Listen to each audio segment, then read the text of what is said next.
Good Shepherd of souls, refresh and bless us today. Amen. Amen. Please be seated.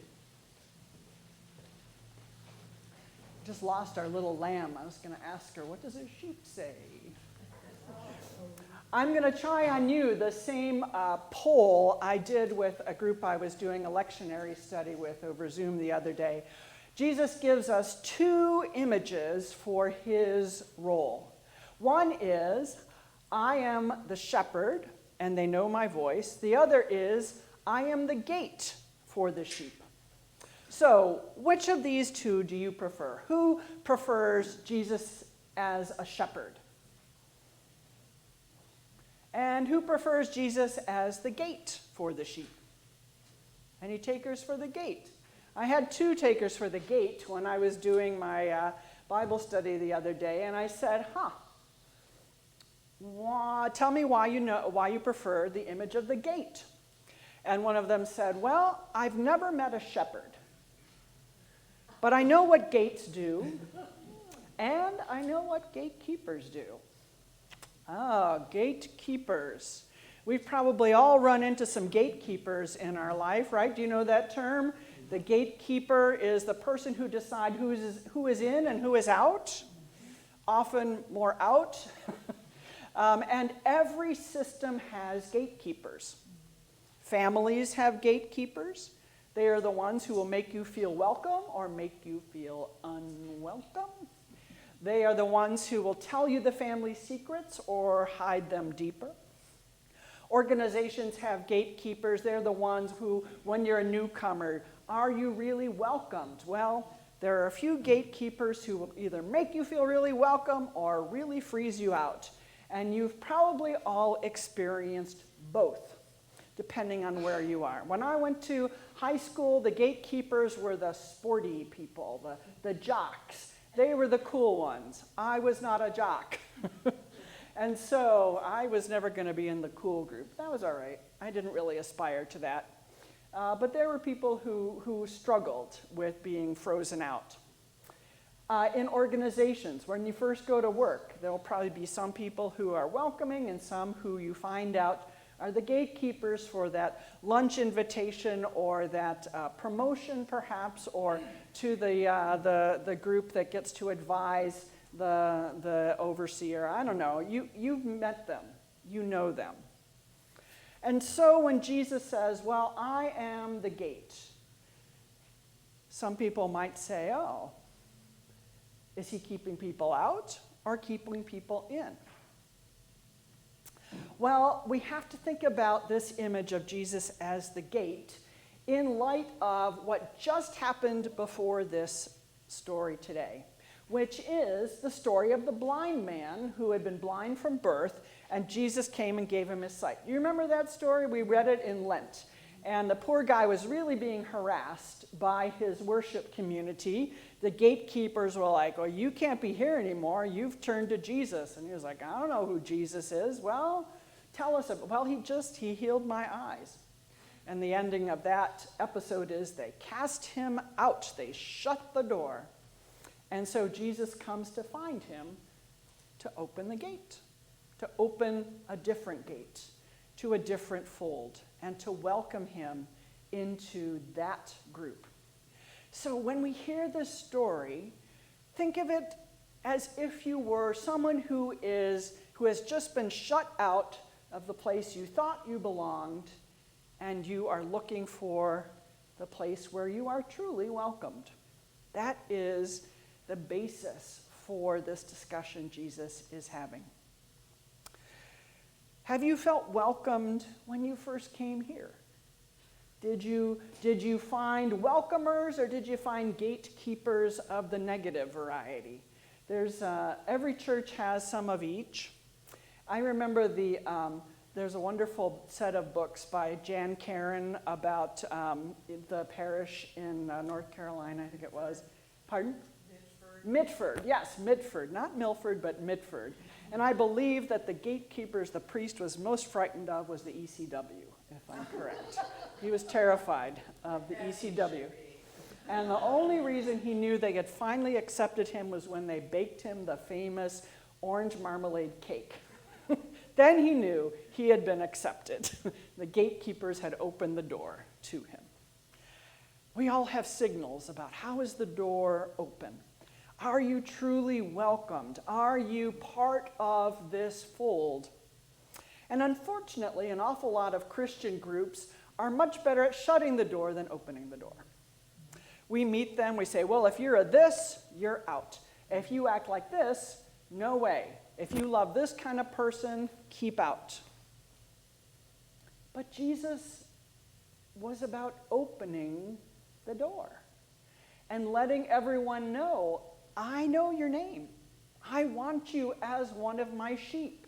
Everyone can come in to my fold. I am not shutting the door. This whole pericope is about opening the door to the guy who'd been shut out. You are welcome in my fold, is the example Jesus gives. And he says, I will guard you from the real troublemakers, the ones who want to sneak in and cause havoc. The bandits, the thieves, the ones who are not going to have your best interests at heart. I will be the gate. I will be the shepherd, and you will hear my voice, and hopefully follow me. We were hearing in John's Gospel, just Easter Day, Mary Magdalene being so confused at the tomb. Is this guy the gardener? What is this? And it isn't until he speaks her name that she knows who he is. He says, Mary. It's Jesus. Jesus knows who we are, what we are, and calls us into the fold. He is not distinguishing between Catholic sheep and Protestant sheep and Orthodox sheep, and maybe not even Jewish sheep and Muslim sheep. He wants all the sheep. There was a great children's song when we were doing children's camp back in New York City. It goes, or New York State. I just want to be a sheep, ba, ba, ba, ba. I just want to be a sheep, ba, ba, ba, ba. Yeah, it was very popular with the little kids. But we might have mixed feelings about being sheep, if you've ever met a sheep. They start out real cute, and later on, they're kind of dirty, and they get kind of lost, and I have a vivid image of being in the countryside in Wales. There are a lot of sheep, and they're not real bright. But I am told by people who have raised sheep for 4-H and stuff, they do listen to your voice. If they know you are their caretaker, they will follow you. Okay. So just set aside the smelly, messy part and just say, I'll listen for my shepherd's voice. I will listen. Because Jesus promises, I do know you, and you should know my voice. So what does it look like when we come into the fold? Our reading from Acts is a wonderful example of how it went for those early Christians. They shared everything, they ate together, they prayed a lot, they studied the apostles' teaching, which would be, examples of Jesus. They did it all together, and awe came over everyone. Wow, this is amazing. And they would sell their possessions if somebody needed some money. They would feed the people who were not able to feed themselves. And everything was going great, and they were praising God, and everybody was saying, wow, look at those people. They are so amazing. Let's go join them. And on Pentecost, 3,000 people at once. It was an amazing start. But we find out in just a couple chapters of Acts that things start to go downhill. Some people start to take advantage of the system. A couple comes and says, oh yeah, we've sold everything, but they hadn't. And people start to quarrel over who's in, who's out, who gets to have dinner, who doesn't. Darn, people are human. They're not only sheep, they're human. We still have those foibles that say, well, I want what's mine to stay mine, and I want my turf to stay my turf. And I want my little fiefdom to remain in my control. And the shepherd comes along and says, little sheep, I have a better way for you. Will you come and will you follow me? And we can be good sheep, or we can be resistant sheep, but we're all still being called into a community by the shepherd, because that's what this fold represents. The poor blind man has been cast out not only by his own worship community, his own parents kind of threw him under the bus, and now he's looking for a new community, and Jesus says, come on, I'm your shepherd now, and I would love to have that relationship with you. How will we be a place where people see, wow, here is a wonderful Jesus shepherding group of people? How do we let them know who we are and why we might want to come through the door and find out what's going on in this place? Well, for one thing, Jesus says, I know your names. Whose names do we know or not know, but know that somebody is looking for a new place to find refreshment? Who do we know who is maybe still in the valley of the shadow of death? We always have Psalm 23 on Good Shepherd Sunday. We've all been through that valley at some point in our life.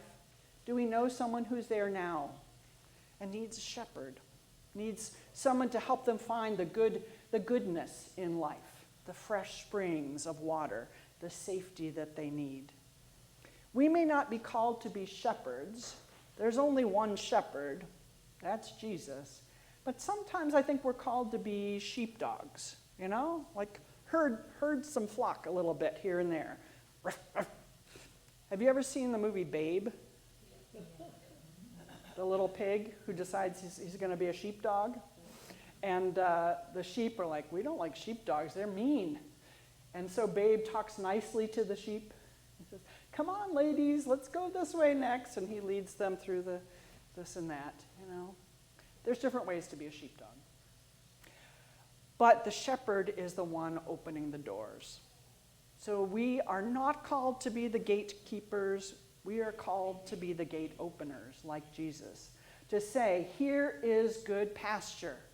Here is a place and a community with whom to walk through those valleys of dark times. Here is a place where we know the voice of the shepherd, and we will teach you how to hear it too. Here's who we are, and we think you will enjoy being with us. The Good Shepherd calls, the Good Shepherd leads, and the Good Shepherd gives us the task of calling his friends to join us. We can do that. We have to do that. It's what the Good Shepherd wants. And if you feel like somebody is closing a gate in your face, say, wait a minute. I belong in this fold. Because you do, and the Good Shepherd says so. May you know the peace and the joy and the good pastures of the Good Shepherd's flock, right here, right now, with us. Amen.